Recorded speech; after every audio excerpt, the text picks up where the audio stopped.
Assalamualaikum warahmatullahi wabarakatuh. Jumpa lagi sama Mr. Akang. Jangan lupa selalu dukung channel ini agar Mr. Akang semangat membuat konten untuk kalian semua. Subscribe gratis, like, komen yang baik juga akan mengembangkan channel ini menuju masa depan. Kali ini Mr. Akang akan bercerita tentang sebuah hobi yang hampir rata-rata diminati semua kaum pria di Indonesia. Apa itu? M-A-N-C-I-C-Eng, mancing. Men artinya laki-laki, cing artinya ya encing. Jadi laki-laki yang sejati itu kalau kata orang Betawi mah encing. Lu punya encing kan? Padahal mah encang ya. Kalau encing itu kan perempuan. Itu sebuah bahasa saja ya. Hobi yang paling sangat diminati oleh laki-laki di Indonesia, kaum pria, yaitu mancing. Banyak sekali yang hobi mancing. Oh, apalagi mancing konde. Benar-benar dah itu bukan hobi lagi. Ya, hampir semua pria suka mancing konde. Ya. Udah, kita lupakan konde karena sudah nyangkut di kail pancing kita. Sekarang akan mau cerita pada saat itu, pada saat akan waktu hobi bener mancing.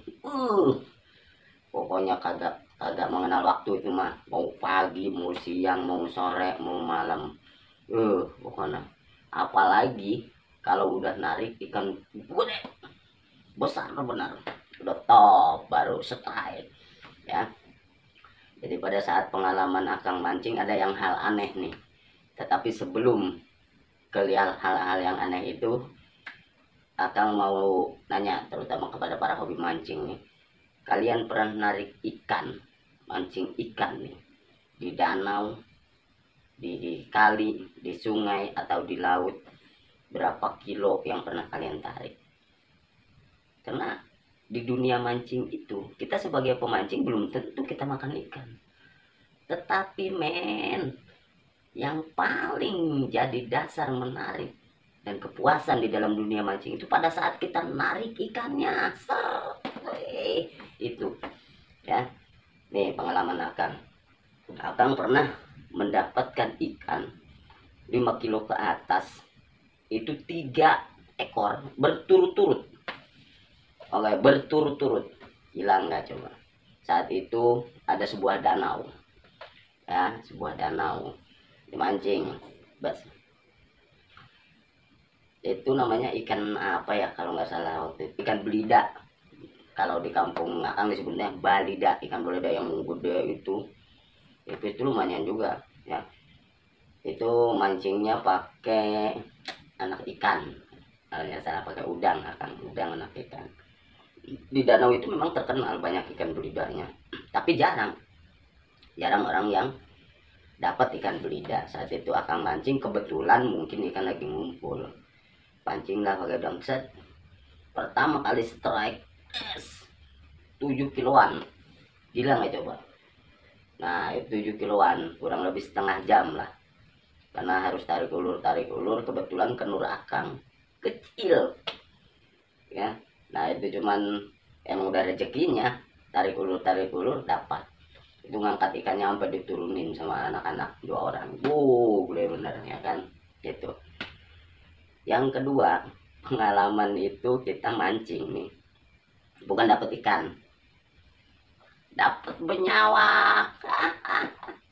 Ya pernah kan. Jadi ceritanya harapannya sih pengen ngambil ikan gabus yang gede gitu, karena di sebuah danau itu ya banyak apa, atasnya tuh rumput jadi atau kapu-kapu. Biasanya feeling Akang tuh di tempat seperti itu gabusnya gede-gede. Nah kita kan nyari daging potongan tuh daleman ke pasar ya buat empannya. Begitu dia lempar set, wah nggak lama kemudian bukan panjang bener, tenaganya itu aja gile. Begitu nongol ke pinggir dia buset benyawa. Ya elah, dia dimainin jadinya sama anak-anak gitu. Itu pengalaman yang tidak terlupakan. Sama satu lagi, mancing lama nggak ini, begitu agak lama. Kalau ikan kan kalau makan Kalau pakai umbul teng teng gitu kan, kalau nggak pakai umbul ujungnya kan begini tut tut tut gitu ujung jorannya ya, ujung jejer lah kalau bahasa kampung akang mah. Nah itu kan begini teng teng teng teng gitu. Ini begini geraknya set, sekali doang begitu udah diem be, tapi akan penasaran ditarik sekaligus set, nggak gerak nggak ngelawan narik lagi. Aduh berat doang berat. Sampai melengkung habis tuh joran buat diri gulung aja terus. Begitu nyampe dekat kan ada apa namanya busa telapak yang kita seret itu di air ya, semakin dekat kan semakin ke darat tuh. Buruk gitu kan. Baru set tarik lagi. Ditahan sama ikan apa ini lurus begitu nggak boleh mah set begitu agak lama baru jalan tapi pelan deg deg. Kalau ikan kan cepat set set gitu ya, ini pelan. Gue bingung akan apa ini, ditarik terus dilepas tarik lagi. Akhirnya begitu sangat lama dalam dilema suasana, kena juga tuh. Begitu nyampe darat buyu buset kura-kura itu pancing akang nyangkut, bukan jadi kura-kura itu bukan makan empan, pancingnya nyangkut di pinggiran batoknya. Ya elah udah benar itu kura-kura, pantesan beratnya luar biasa ya. Tapi dia begitu narik lurus aja, kalau pinggir itu jadi bukan dia makan umpan, lagi lewat kali nyangkut ke pancing akang. Nah udah ketarik itu kura-kura. Satu pengalaman lagi yang paling mengasihkan lagi, satu pengalaman saat itu musim banjir ya, yang di sebuah kali, kalau di akang tuh kali Cisadane. Akang masih ingat, waduh lagi nggak mau mancing, dia mau lagi hobi kita ya kan. Masih siang, masih jam 2 siang tuh air agak gede lah, udah agak surut dari banjir. Mancing nggak ada apa-apa umpannya, emang ada pelet doang, udah sih katanya emang hobi kita mancing ya kan. Ini pelet segede-gede gini nih, umpannya segede-gede gini nih, udah kayak batu buat ngimpung maling, ini segede-gede gini umpannya nih. Kual kan pancingnya juga berapa. Terus di kali Cisadane kan 3 dipancing, 1 2 3 ya kan, satunya dipegang sama akang ya kan, ada anak-anak tuh nemenin ya, udah nungguin tuh yang 3 ya. Lah dia nungguinnya melongo gini nggak diperhatiin, itu yang pas akang pegang ini pancing yang gede seng dimakan seret. Pada sadar kali sadar gede itu banjir. Itu super top dimakan ikan buamal. Set tarik saya itu ikan bawal sampai lompat ke atas kali Cisadane beli kayak ikan Indosiar sih. Semua orang yang berada di seberang kali yang waktu itu bareng mancing akang pada diri semua ngeliatin. Wow mantap Kang, mantap, tarik terus katanya. Boro-boro narik itu mah segede koper ikan bawal, bener boro-boro narik kita begitu diginiin kalah. Apa L yang buat ini apa ringnya reel itu patah. Waduh itu kan ngegulung terus, ketarik sama dia reel penur. Wah iya pada ya.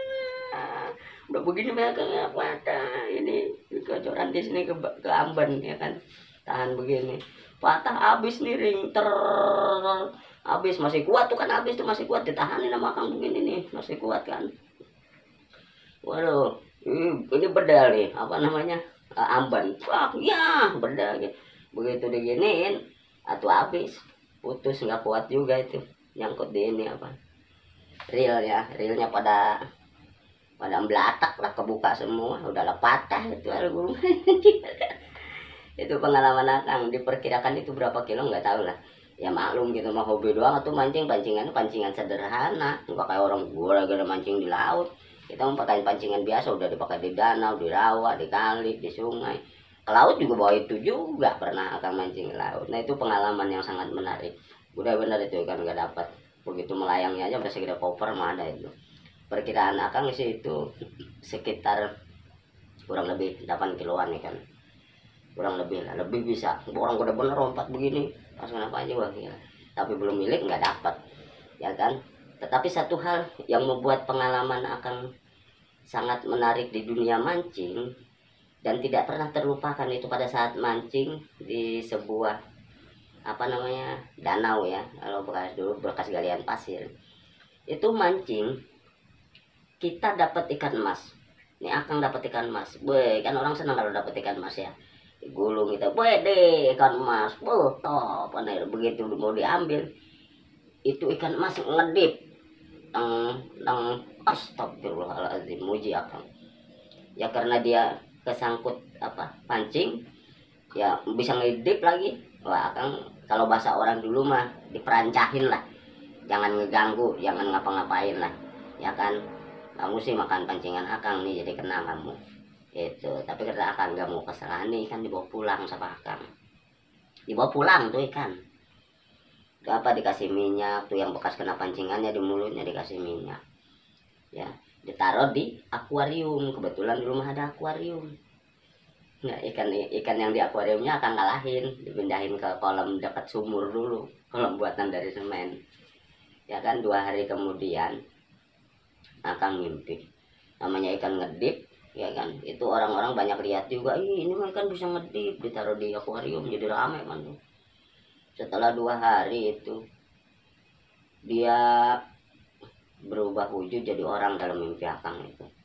Jadi seorang perempuan cakep zaman keduluan lah gitu, pakai kain ini kain kebaya gitu, pakaian kebaya sama selendang warna biru. Ya itu minta dianterin balik lagi ke ke istananya, bahasanya terima kasih, saya sudah sudah diobatin, ya, dan sudah sembuh, minta dianterin lagi.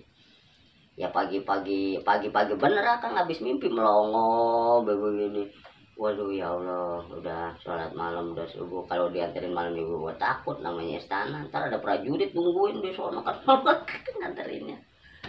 Ya akhirnya bangun mimpi jam 3-an itu nggak tidur lagi, habis sholat malam ya nyamperin kayak ikan itu. Ntar besok aja dianterinnya ya pagi ya, sekitar jam 7-an, jam 6, jam 7 lah ya gitu. Ngedip tuh ikan, ngedip sambil nungkul begini, ngedip di akuarium. Ya udah buru-buru setelah sholat subuh, buru-buru tuh Akang, mumpung masih sepi, maksudnya bawa plastik aja di air itu kan, dimasukin, dilepasin lagi ke tempat kemarin yang Akang mancing. Ya sambil diperancahin lah kalau kata orang dulu mah. Lain kali hati-hati, jangan ini pancing lagi gitu kan. Kalau orang lain coba yang dapat repot. Untung sama Akang kenanya gitu. Akang juga minta maaf nih, kamu sudah kena pancingan Akang ya, nggak sengaja Akang mah yang mancing gitu. Ya udah diginiin juga nggak begitu, ungklak begitu di tangan Akang, cukup gitu kan ikan itu. Udah ngeloyok lagi tuh kan, begitu dia ngeloyok ke agak ke tengahan tuh, ke tengah danau itu yang dari pinggir banyak ikan mas nyamperin dia, barang baru ke tengah gitu. Kalau ngelihat begitu mah, wih jangan-jangan benar ini mah jelmaan dari sebuah istana itu, putri raja. Jadi begitu diturunin ya udah dilepasin sama Akang, kan lama dulu Akang merancahin, ngobrol dulu, langsung lepas dia begitu pelan-pelan, udah ke tengah kan. Itu dari pinggir ikan yang lain, ikan emas gitu, saya ngikutin dia gitu banyak. Akang ngobrol bengong aja. Nah mulai dari situlah Akang agak ngeri mancing di danau itu. Kenapa? Ya udah datang mimpi ada istananya begitu. Makanya kalau mancing, kalian para hobiis mancing, jangan lupa numpang ikut mancing nih, ya kan. Karena makhluk di alam lain itu pasti ada dan kita tidak tahu, ya kan. Hargai tempat mereka ya. Oke, sampai jumpa lagi di kisah nyata yang lainnya. Mudah-mudahan kisah ini jadi pengalaman dan perhatian buat para hobi mancing ya. Kalau mancing di satu tempat yang sakral itu harus permios alias permisi ya. Demikian kisah nyata kali ini, sampai jumpa lagi. Assalamualaikum warahmatullahi wabarakatuh.